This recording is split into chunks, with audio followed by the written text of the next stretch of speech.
कोरोनाच्या काळामध्ये थोडी अनियमितता आली असली तरीसुद्धा भारतीय जनता पार्टीची ही परंपरा आहे की प्रदेशाच्या पदाधिकाऱ्यांची, प्रदेशाच्या कोर कमिटीची, प्रदेशाच्या कार्यकारिणीची, वेगवेगळ्या मोर्चांच्या अध्यक्षांची बैठक ही अतिशय नियमितपणे ही भारतीय जनता पार्टीमध्ये होत असते। त्यामुळे 2 दिवस त्याच नियमितपणे होणाऱ्या बैठकीचा भाग म्हणून सगळ्या बैठका झाल्यात। ज्या बैठकांमध्ये सगळ्यात मेजर विषय होता तो हाच होता की मधल्या काळामध्ये कोरोनामुळे आपला प्रवास कमी झाला, आपलं भेटणं कमी झालं, व्हर्च्युअल मीटिंग झाल्या, सेवा झाली, परंतु संघटन या विषयामध्ये आता थोडा वेळ द्यावा लागेल आणि त्यामुळे सगळ्या बैठका ह्या लाईन्सवर झाल्या। ज्या 6 विधान परिषद निवडणुका झाल्या त्याची थोडी समीक्षा झाली आणि ग्रामपंचायत निवडणुकांच्या दृष्टीने योजना झाली। 28 कार्यकर्ते येत्या 3 दिवसामध्ये 8, 9, 10ला मिळून सगळ्या जिल्ह्यामध्ये, काही जणांकडे 2 जिल्हे आहेत, प्रवासाला निघाले आहेत आणि ते 3-3 दिवस प्रवास करून त्या ठिकाणी ग्रामपंचायत निवडणुकांमध्ये माघारीनंतर काय स्थिती आहे, किती ठिकाणी भारतीय जनता पार्टीचे कार्यकर्ते उभे आहेत, त्यातली किती गावं ही सरपंच भारतीय जनता पार्टीचा करण्याच्या दिशेने जातील अशी सगळी योजना आखतील आणि 14,500 ग्रामपंचायतीच्या निवडणुकांमध्ये अतिशय चांगलं यश मिळवण्याचा आमचा प्रयत्न आहे। 25 डिसेंबरला स्वर्गीय अटलजी जयंतीच्या दिवशी माननीय मोदीजींनी जे 9 कोटी शेतकऱ्यांच्या अकाउंटला 18,000 कोटी टाकले, प्रत्येकी 2,000, त्या दिवशीचा त्यांचा जो देशाला प्रामुख्याने शेतकऱ्यांना संबोधित करणारं भाषण होतं ते अधिकाधिक ठिकाणी 100-200 शेतकऱ्यांना एकत्र आणून ऐकलं जावं असं जे म्हटलं होतं, त्यात 4,500 ठिकाणी असे कार्यक्रम झाले। 11 फेब्रुवारीला पंडित दीनदयाळ उपाध्यायांचा स्मृतिदिन असतो, त्या दिवशी संपूर्ण महाराष्ट्रामध्ये आम्ही समर्पण दिन, म्हणजे पार्टी ही कार्यकर्त्याने स्वतःचे पैसे टाकून, स्वतःचे पैसे गोळा करून ही चालवायची असते, त्या दृष्टीने एक समर्पण दिन नावाचा कार्यक्रम आम्ही करणार आहोत। राम जन्मभूमी मुक्त झाली, त्याच्यावर मंदिर भव्य होणार आहे, त्या निधी संकलनामध्येही भारतीय जनता पार्टीचा सहभाग खूप मोठा राहणार आहे, त्याची पण योजना ही या बैठकीत झाली। तर प्रामुख्याने संघटनात्मक प्रवासामधून होणारी वाढ या विषयामध्ये थोडासा जो अवरोध निर्माण झाला, हर्डल निर्माण झालं, अडथळा निर्माण झाला, तो आता कोरोनाची तीव्रता हळू कमी होत चालल्यामुळे हे मोठ्या प्रमाणावर तो अवरोध, तो अडथळा दूर करून प्रवास करून थेट बूथ लेवलपर्यंत काम कसं वाढेल। 92 नगरपंचायतीच्या निवडणुका या साधारणतः मार्च एंडला होतील, त्याची योजना, 5 महानगरपालिकेच्या निवडणुका साधारणतः मार्च एंड किंवा एप्रिल मिडला होतील, त्याची योजना, असे सगळे विषय या बैठकीत झाले। प्रश्न होत एकदम मी तर प्रश्न होते मग नाही करला। हाँ,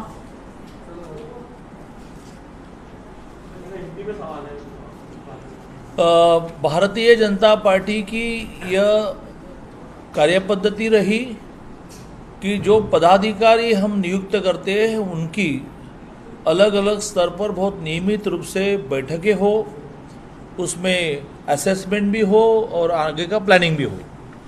कोरोना के समय में ये सारा वर्चुअली चला, तो ऐसे ऐसे इस भारतीय जनता पार्टी के परंपरा को कंटिन्यू करना है। तो उस दृष्टि से 2 दिन में काफ़ी सारे अलग अलग स्तर की बैठकें हुई। प्रदेश के पदाधिकारी जिनको कहे जाते हैं state president, state general secretary, state wise president, state secretary, अलग अलग मोर्चाओं के अध्यक्ष, उनकी आज बैठक हुई। इसी प्रकार से कल दिन भर में सिर्फ मोर्चा के अध्यक्षों की बैठक, हमारे केंद्र से दिए हुए CT रवि जी जो निरीक्षक है और 2 सह प्रभारी है, 2 सह प्रभारी है, उनका प्रवास भी था, तो उनके प्रवास में सारा महाराष्ट्र उनको अवगत हो, यह भी प्रयत्न इन बैठकों के माध्यम से हुआ। प्रमुख रूप से 14,500 गाँवों की, 14,500 गाँवों की ग्राम पंचायत चुनाव है, उसमें भारतीय जनता पार्टी ने पूरा ध्यान देना है, अपने कार्यकर्ता जीतने चाहिए, उसके लिए प्रयत्न करने हैं। ग्राम पंचायत चुनाव का विषय हुआ, मार्च के अंत में 92 नगर पंचायत के चुनाव है, उसका भी थोड़ा विचार हुआ। उसके बाद 5 महानगर पालिका के चुनाव है, उसका भी थोड़ा विचार हुआ। राम जन्मभूमि मुक्ति हुई, अब भव्य मंदिर बनेगा, उसके लिए निधि संकलन शुरू है, उसमें भी भारतीय जनता पार्टी के कार्यकर्ता लगे। यह विषय इस बैठक में हुआ। इसका स्वरूप क्या होगा जो निधि संकलन का जो प्रमुख रूप से ये जो राम जन्मभूमि मुक्ति के बाद मंदिर निर्माण का ट्रस्ट बना, वो ट्रस्ट के ओर से हर घर में जाकर हर व्यक्ति से कम 10 रुपये लेना, उससे ज़्यादा भी ले सकते हो, लेकिन 10 रुपये आप मंदिर के लिए दो, ऐसा अपील किया जाएगा। आपको मालूम होगा कि कन्याकुमारी में जो स्वामी विवेकानंद जी का केंद्र हुआ, जिस शिला पर विवेकानंद जी ने तपस्या की थी, तो उस समय भी उस ज़माने में 1 रुपया कलेक्ट किया जाता था, ताकि लोगों को ये लगे कि इस विवेकानंद केंद्र के निर्माण में मेरा भी कुछ सहभाग है। तो यह भव्य मंदिर के निर्माण में मेरा भी सहभाग है, यह होने के लिए हर घर में जाने का प्लान, हर घर में। और भारतीय जनता पार्टी अलग से नहीं जाएगी, क्योंकि ये भारतीय जनता पार्टी का कलेक्शन कैंपेन नहीं है।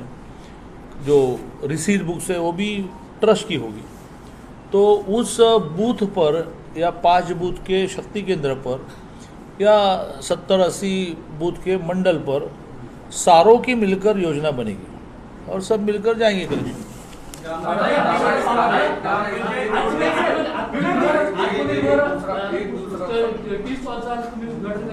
कशाचं आत्मनिर्भर टी स्टॉल आत्मनिर्भर टी स्टॉलचं उद्घाटन 3 वाजता अशोक चव्हाणांनी त्याची खिल्ली उडवलेली आहे। त्यांनी म्हटलंय की आत्मनिर्भर भाजपचं जे आत्मनिर्भर म्हणणं आहे याचा अर्थ तुमचं तुम्ही बघा असा याचा अर्थ होतो। नाही, त्यांनी कोरोनाच्या पिरियडमध्ये लोकांची दशा अशी केली की तुम्ही तुमचं बघा, आणि त्यामुळे त्यांना असं वाटतंय की बा भारतीय जनता पार्टी पण असंच विचार करते आहे। परंतु मोदीजींनी प्रत्यक्ष 10,000 रुपये फेरीवाल्यांना देणं इथपासून ते 2 कोटीपर्यंतच्या उद्योगाच्या लघु उद्योजकाला त्याच्या कर्जाच्या 20% जास्त कर्ज विदाऊट मॉर्गेज देणं इथपर्यंत केलं। 3 लाख कोटीचं जे लघु उद्योजक आणि व्यापाऱ्यांसाठीचं पॅकेज होतं त्यातलं 1,90,000 कोटीचं पॅकेज एव्हाना वापरलं गेलं। आणि त्यामुळे भारतीय जनता पार्टी तुम लड़ो हम कपड़े संभालते हैं और हमसे भाषण करते हैं ऐसे करती नहीं।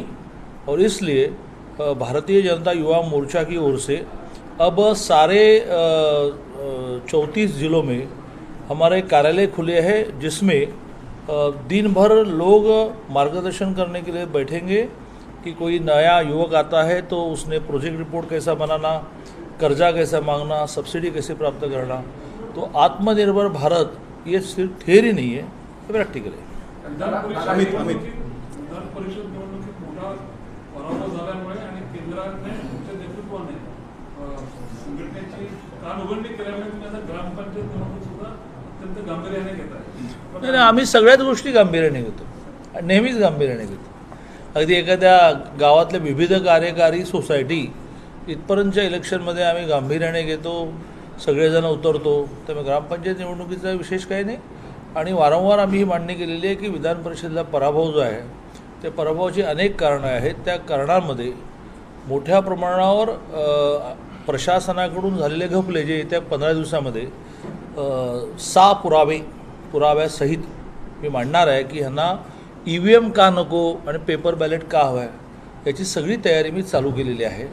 आणि ती तयारी केल्यानंतर पत्रकारांना 6 अभिनय किंवा 6 प्रात्यक्षिक की बाबा एका बूथवर शेवटच्या तासामध्ये 60 मिनिटामध्ये 138 मतदान कसं होऊ शकतं, की जिथे एका मताला 3 मिनटं लागतात, तर मग 60 मिनिटामध्ये 20च मतदान झालं पाहिजे, ते 138 कसं झालं। 900 पैकी ठीक आहे एखाद दुसरा बूथ, 900 पैकी 300 बूथ असे कसे असू शकतात, असं सगळं मी मांडणार आहे। मराठवाड्यामध्ये 5,000 मतपत्रिका कोऱ्या निघाला, 5 निघतील, 10 निघतील, 5,000 असं कसं काय होतं। ग्रामपंचायत निवडणूक तुम्ही निवडणूक आयोगाकडे या संदर्भात तक्रार तो करणार आहे। आम्ही आतमध्ये करावं लागतं, 1.5 महिन्याच्या आत करावं लागतं। आम्ही सगळे नियम माहिती आहे, मला कायदे मला माहिती आहे। 45 दिवसाच्या आत करावं लागतं. 45 दिवस 18 जानेवारीला पूर्ण होतात. त्याच्या आधी हायकोर्टामध्ये आणि निवडणूक आयोगाकडे याची पिटिशन जी आहे ती सबमिट होईल. कोल्हापूरच्या खानापूरमध्ये तुम्ही भाजप, काँग्रेस आणि राष्ट्रवादी अशी एकत्रित आघाडी झाली आणि शिवसेनेला दूर ठेवण्याचा प्रयत्न केला झाला. ग्रामपंचायतीमध्ये पक्ष सिम्बॉल नसतोच ना. तुम्ही गावात गांभीर्याने घेता ग्रामपंचायत निवडणुका, तुम्ही शिवसेनेला दूर ठेवण्याचा प्रयत्न नाही, आम्ही गांभीर्याने कोणत्या अर्थाने घेतो तर समजा खानापूरमध्ये भारतीय जनता पार्टीचे कार्यकर्ते आहेत, त्यांना बळ देणं, त्यासाठी प्रवास करणं, या अर्थाने मी गांभीर्य. खानापूर अरे काय गावची निवडणूक लढा रे असं नाही आम्ही करत. पण बाकी गावचं पॉलिटिक्स जे असतं ते मिळूनच असतं. त्याच्यामध्ये फार पार्टी पण नसतात आणि सिम्बॉल पण नसतो. तिथं शिवसेनेला दूर ठेवण्यासाठी खास करून भाजप, काँग्रेस, राष्ट्रवादी असे तिघे एकत्र आलात तुम्ही? नाही, मुळात मी प्रवास करून करून इतका थकतो की खानापूरमध्ये काय चाललं हे तुमच्याकडूनच कळत आहे. बघतो मी काय अभिषेक. म्हणतात. एक मिनिट, एक घ्या करते. कशाचा मुंबई सेंट्रल अरविंद सावंत सगळे चांगला आहे ना, स्वागत आहे, उत्तम. आमचं म्हणणं असं आहे की ज्या ज्या आक्रमकांच्या खुणा आहेत, पुतळे, नावं, याचा आपण का अभ्यास धरतो. म्हणजे औरंगाबादच्या बाबतीमध्ये जो सगळा आगडो मुसळलेला आहे त्याच्यामध्ये आपल्याला औरंगजेब ह्या नाव, हां तुमचं संभाजी महाराजांच्या नावाला विरोध आहे का, मग तसं सांगा. औरंगजेबाच्या नावाबद्दल प्रेम आहे का, तसं सांगा. एक मिनट यांचं बोलणं. हां, गणतंत्र दिवस को लेकर के ब्रिटेन के प्रधानमंत्री नहीं आ रहे हैं गेस्ट के तौर पर, इसको लेकर प्रियंका चतुर्वेदी शिवसेना के सांसद उन्होंने ट्वीट किया है और कहा है कि ऐसे कार्यक्रम को रद्द कर देना चाहिए. आपके पास अगर कोई गेस्ट नहीं है और वहाँ भीड़ इकट्ठा करने के बजाय गणतंत्र दिवस को रद्द कर देना. तमाम सारे अपोजिशन के नेता इसका मजाक उड़ाना है गणतंत्र दिवस का, इसको कैसे देखते हैं? मोदी जी को उसका उत्तर देने में सक्षम है, मैं क्यों उत्तर दूँ. सर तुम्ही जे आता सांगितलं ते हिंदी में आपसे जानना चाहेंगे कि जो विधान परिषद के चुनाव में कई बूथों पर कोरे पर्चियां जो है वो वहाँ पर काफी कम समय में देखी गई. आप इस संदर्भ में हाईकोर्ट में भी जाने वाले, थोड़ा सा विस्तार में हिंदी में बता सकते तो क्या पूरा मामला? मैं इसके लिए अलग से प्रेस कॉन्फ्रेंस ले रहा हूँ, लेकिन आपने पूछा ये तो ये बताएंगे कि विधान परिषद 6 हुई, उस चुनाव में हम हारे तो हारे, उसकी समीक्षा तो हम करेंगे यानी कि गत 2 दिन में बैठकों में एक विषय वो भी था. लेकिन सबसे महत्व की बात ये ध्यान में आई है कि ईवीएम को क्यों विरोध करते हैं और पेपर बैलेट इनको क्यों चाहिए. इसका उत्तर मैं 15 दिन में प्रेस कॉन्फ्रेंस लेकर दूंगा और उसके पहले हाईकोर्ट में और निवडणूक आयोग को एक इलेक्शन पिटीशन में सबमिट करूंगा जिसमें काफ़ी तथ्य सामने आएंगे. जैसे मराठवाड़ा में 5000 बैलेट पेपर ब्लैंक यानी total blank. How it is possible. 5 हो सकते हैं, 10 हो सकते हैं. पुणे पदवीधर में 900 बूथ थे, उसमें से 300 बूथ पर आखिरी के घंटे में 60 मिनट में 137 मतदान, 60 मिनट में 157 मतदान. तो हम आप पत्रकारों को पदवीधर का चुनाव में एक वोट डालने में कितना समय जाता है वो प्रेस कॉन्फ्रेंस में प्रात्यक्षिक दिखाएंगे. इतनी बड़ी 62 कैंडिडेट की मतपत्रिका रहती थी, उसको खोलने में समय जाता था. पहला आदमी आया अंदर, फिर उसने नाम कार्ड दिखाया, फिर वो आगे गया, इंक लगाई, फिर आगे गया, वो बड़ी मतपत्रिका मिली, वो गया वोट डालने के लिए, ढूंढा, फिर वहाँ के पेन से डाला. इस सबको 3 मिनट लगते हैं. तो 60 मिनट में 137, 157 कैसे हुए. और एक सेंटर 2 सेंटर ठीक है, 300 सेंटर पे कैसे हुए. फिर पूना के 12,000 वोट, इसका सेंटर पिंपरी चिंचवड, भोसरी, चिंचवड, ये कैसा हो सकता है. फिर पिंपरी चिंचवड के 6,000 वोटों का एक बूथ, एक कैंपस अगले दिन दोपहर को 2 बजे कैसे कैंसिल होता है. उस 6,000 लोगों को तो इलेक्शन कमीशन की स्लिप मिली ना कि शिवाजी विद्यालय में मतदान है, और वह सुबह 8 बजे जाने के बाद पता चला कि शिवाजी विद्यालय में नहीं, संभाजी विद्यालय में है. 6,000 वोट का अगले दिन बदलते हो, कैसे बदलते हो. कई सारे फैमिलीज ऐसे ध्यान में है कि जिनके घर में 9 वोट है तो 2 रखे, 7 उड़ाए, दोनों के सेंटर अलग अलग रखे. और सबसे महत्व की बात, अब तक कुछ हजार उसमें काम कर रहे नाम ऐसे मिले हैं कि जो ग्रेजुएट नहीं है. You got the point. 7वीं है, 8वीं है, 9वीं है, तो वोटर लिस्ट में नाम है। हम आप पत्रकारों को वो लिस्ट देने वाले हैं, रिसोर्स चाहिए तो रिसोर्स देने वाले हैं, और जाकर इंटरव्यू लो कि भाई आपका डिग्री सर्टिफिकेट दिखाओ।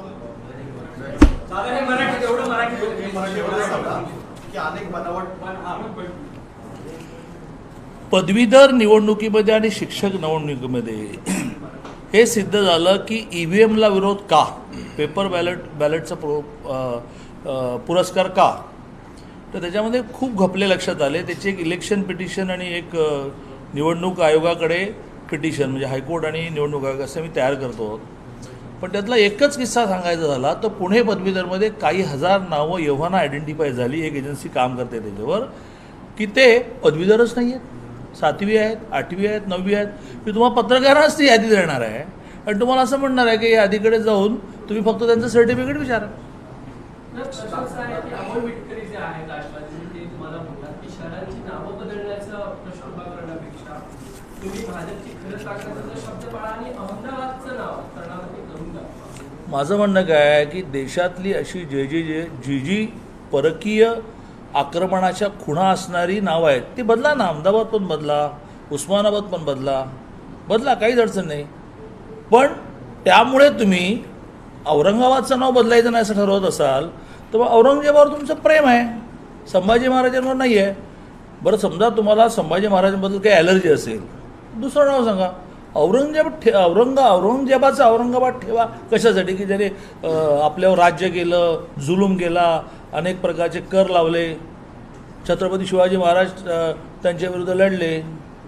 माझा मुद्दा काय की अहमदाबादचं कर्णावती करा वगैरे वगैरे करा, मूळ मुद्द्यापासून हटू नका। औरंगाबादचं संभाजीनगर का करायचं महाराष्ट्रात दिसतात, तिथे गुजरातमध्ये जेवढे आक्रमण मी सांगतो त्यांना सांगतो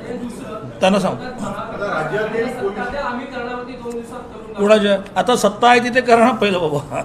राज्यातील पोलीस भरतीची प्रक्रिया पार पडण्यासाठी एसपीचं आरक्षण गृह खात्याने नकार केलेला आहे। राज्याच्या पोलीस भरतीमध्ये SCBCचं एसीबीसीचं आरक्षण हे करणार आहे, नाकारणार आहेत। राहणार नाही, खुल्या गटातून जाणार। आणि त्यांचं वयोमर्यादा आहे ना ती पण लागू करणार आहे खुल्या वर्गात, तर त्याचा परिणाम कसा होतो?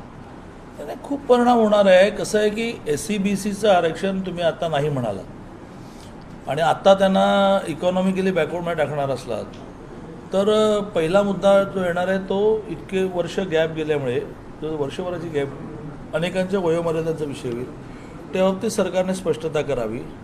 आणि हाच मुद्दा आहे की तुम्ही जे आरक्षण सुप्रीम कोर्टाने स्टे केलं त्यामुळे होणारं शिक्षणातलं आणि त्यामुळे होणारं नोकरीतलं नुकसान, याची नुकसान भरपाई, कॉम्पेन्सेशन, पर्याय काय देणार आहात? कॅबिनेट बैठकीमध्ये कॅबिनेट बैठकीमध्ये एक महत्वपूर्ण प्रस्ताव येतोय। मायकेल जॅक्सन यांचा 1996 साली जो कार्यक्रम झाला होता त्याचा करमणूक कर हा 3 कोटी विस्क्राफ्टने भरलेला, तो करमणूक कर पुन्हा एकदा रिटर्न करण्यात यावा असा महसूल विभागाचा प्रस्ताव आहे। आणि दुसरा प्रश्न, तुमच्याच काळात 96ला शिवसेना BJP एकत्रच होती, मुख्यमंत्री त्यांचेच होते। 2018 मध्ये याची हिअरिंग महसूल विभागाने घेतलेली आहे आणि आता विस्क्राफ्ट नावाच्या मोठ्या कंपनीला एवढं 3 कोटीचं रक्कम परत करण्याचा काय उद्देश आहे, काय नाही मला माहीत नाही। असं आहे की हे सगळं सुडाचं राजकारण चाललं आहे, त्यामुळे स्पेसिफिकली मायकल जॅक्सन या विषयामधलं काय मला काही माहिती नाही। तर मग विषय मला माहिती आहे, ते असा का निर्णय करायला निघाला आहेत हे मी कसं सांगणार? दादा 2 दिन से कांग्रेस के लोग मंथन कर रहे हैं प्रदेश अध्यक्ष बनाने को लेकर, लेकिन फैसला नहीं हो पा रहा है। क्या बीजेपी के सामने कोई दमदार प्रदेश अध्यक्ष कांग्रेस को नहीं मिल पा रहा है, या फिर आपसी मतभेद उनका इतना ज्यादा है कि अरे मैं कैसे जवाब दूं? नहीं, लेकिन आपके सामने इतने सारे चुनाव हैं सामने और कांग्रेस की अपोजिशन है। मुंबई का अध्यक्ष उन्होंने बदला, वैसे प्रदेश का भी बदलेंगे, लेकिन उसके बारे में मैं टिप्पणी कैसे करूं? आता शेवटचं कृषी मूल्य आयोगाची जी स्वायत्ता आहे ती ठेवावी आणि कृषी मंत्र्यांकडून ते काढून घ्यावं असं पत्र लिहिले गेलेलं आहे। कोणी? अण्णा हजारेंनी ने पत्र लिहिलेलं आहे की कृषी मूल्य आयोग जे आहे त्याची स्वायत्ता ठेवावी, कृषी मंत्र्यांकडून ते खातं काढून घ्यावं। अर्थातच 3 कृषी कायद्याच्या बाबतीतच त्यांचं नाही, अण्णा हजारेंचं एकूणच पूर्ण आयुष्य हे सामान्य माणसाच्या हितासाठी गेलं, शेतकऱ्यांच्या हितासाठी गेलं. त्यामुळे त्यांची सूचनेचा केंद्र सरकार विचार करेल. मला आता लगेच मी त्यातला अभ्यासक नसल्यामुळे कृषी मूल्य आयोग स्वायत्त करण्याने काय होईल हे सांगता येणार नाही. पण अण्णांनी जर मागणी केली आहे तर त्याचा ह्या देशातला कुठलाही पक्ष असेल, कुठलाही शासक असेल तो विचार करणार. तसं दिल्ली विचार करेल. चला, विनोद तावडे काल कोर कमिटीच्या बैठकीला आज होते बैठकीला होते. काल कोर कमिटीच्या बैठकीला होते. आणखी एक सोलापूर बद्दलचा प्रश्न आहे. उपमहापौर